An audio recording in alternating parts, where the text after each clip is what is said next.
नमस्कार मित्रों, मीठी वाणी चैनल में आपका स्वागत है। आज की यह कथा संपूर्ण अवश्य सुने। आज आप जानेंगे मल्लिकार्जुन ज्योतिर्लिंग तथा महाकालेश्वर के बारे में। संपूर्ण कथा तो चलिए शुरू करते हैं। ओम नमः शिवाय। दूसरा ज्योतिर्लिंग है मल्लिकार्जुन ज्योतिर्लिंग जी। समय शिव जी के पुत्र स्कंद जी संसार की परिक्रमा करके कैलाश पर्वत पर आए। उसे समय नारद ने उन्हें गणपति के अधिकार का सभी वृतांत कहूं सुनाया। तब स्कंद अत्यंत दुखी हो अपने माता पिता को प्रमाण करने के उपरांत अप्रसन्न हो क्रंच गिरी को चले गए। यद्यपि शिव गिरिजा ने उन्हें बहुत समझाया, परंतु उन्होंने किसी भी प्रकार कैलाश पर रहना स्वीकार नहीं किया। उसे समय गिरी जान पुत्र वियोग में बहुत विलाप किया। तब शिव जी ने गिरिजा को धैर्य बांधते हुए यह कहा, तुम चिंता मत करो, तुम्हारा पुत्र शीघ्र ही तुम्हारे पास लौट आवेगी। यह सुनकर गिरिजा बोली, है प्रभु, आप देवताओं आदि को मेरे पुत्र को मनाने के लिए भेजिए। यदि वह यहाँ नहीं आया तो हम और आप स्वयं गिरिजा को इस प्रकार दुखी देखकर शिव जी ने देवताओं तथा मुनियों को स्कंद जी के पास भेजो, परंतु स्कंद जी किसी भी प्रकार लौट कर नहीं आए।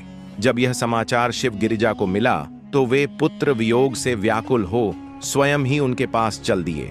जी समय इस कांदे जी ने अपने माता पिता के आगमन का समाचार सुना तो वे अपने स्थान से 3 योजन दूर हटकर चले गए ताकि उनसे भेंट ना हो सके।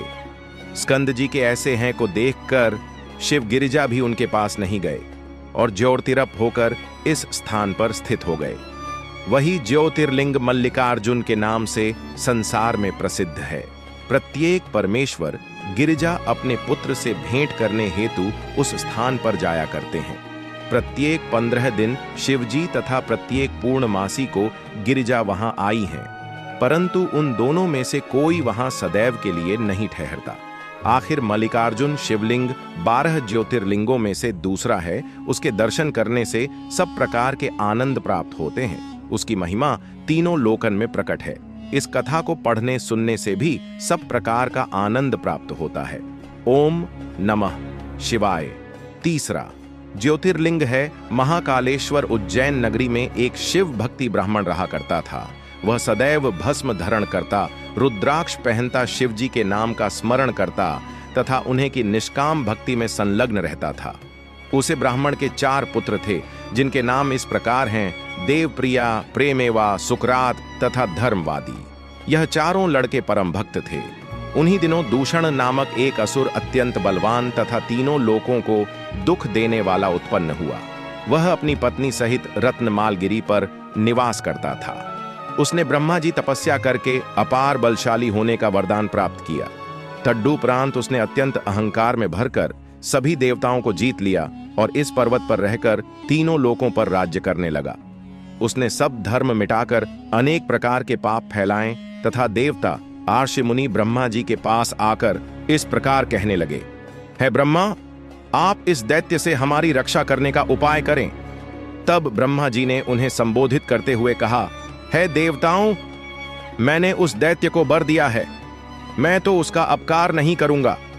इतना कहकर ब्रह्मा जी सब देवता तथा मुनियों को साथ ले शिव जी के समीप जा पहुंचे तथा उन्हें दंडवत स्तुति करने के उपरांत बोले, हाय प्रभु, दूषण नमक दैत्य संसार में बहुत उपद्रव मचा रहा है। आप दैत्यों का नाश करने में प्रसिद्ध हैं, अस्तु हम लोगों पर कृपा करके अब आप उसका शीघ्र संहार कीजिए।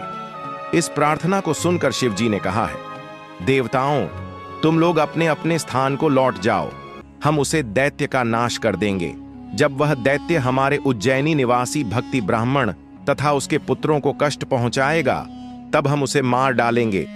शिवजी की यहां आज्ञा सुनकर सब लोग अपने अपने स्थान को लौट गए।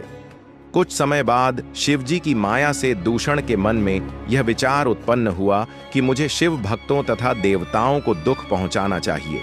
तब वह स्वयं एक विशाल सेना लेकर शिव भक्तों का वध करने के निमित्त उज्जैनी में जा पहुंच, क्योंकि उसने यह सुना था कि उज्जैनपुरी में बहुत से शिव भक्ति निवास करते हैं।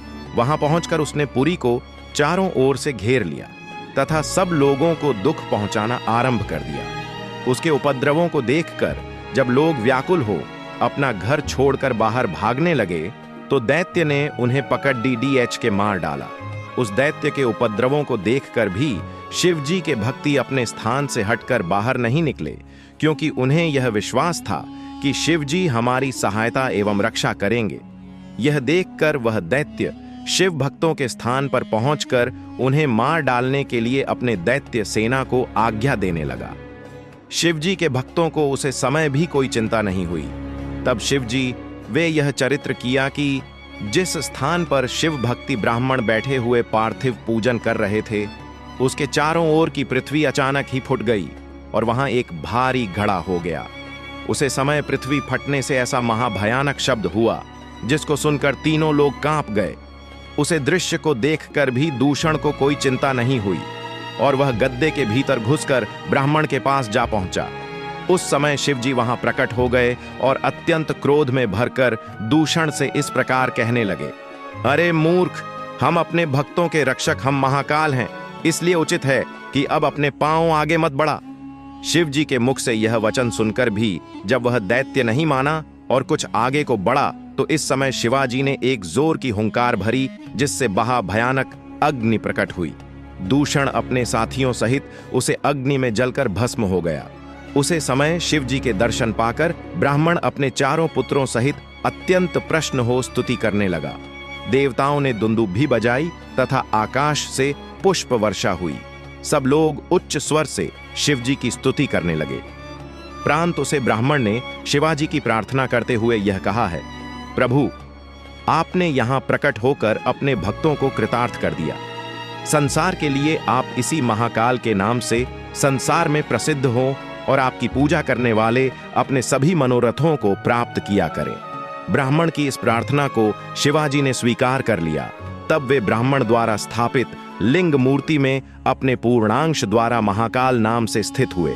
उस समय उसे ब्राह्मण तथा उसके पुत्रों ने, ब्रह्मा जी ने, विष्णु जी ने तथा अन्य सब देवताओं एवं ऋषि मुनियों ने महाकाल ज्योतिर्लिंग का पूजन किया। तदोपरांत सब लोग अपने अपने लोक को चले गए। इस कथा को जो सुनता अथवा सुनाता है उसे भी अत्यंत आनंद प्राप्त होता है। महाकाल का पूजन करने पर संसार में कोई बस्ती दुर्लभ नहीं होती। महाकाल के सेवकों को धन, स्त्री, पुत्र, यश, कीर्ति आदि की प्राप्ति होती है तथा सभी रोग नष्ट होकर आयु बढ़ती है। ये कथा अच्छी लगी हो तो हमारे चैनल से जुड़ना न भूलें।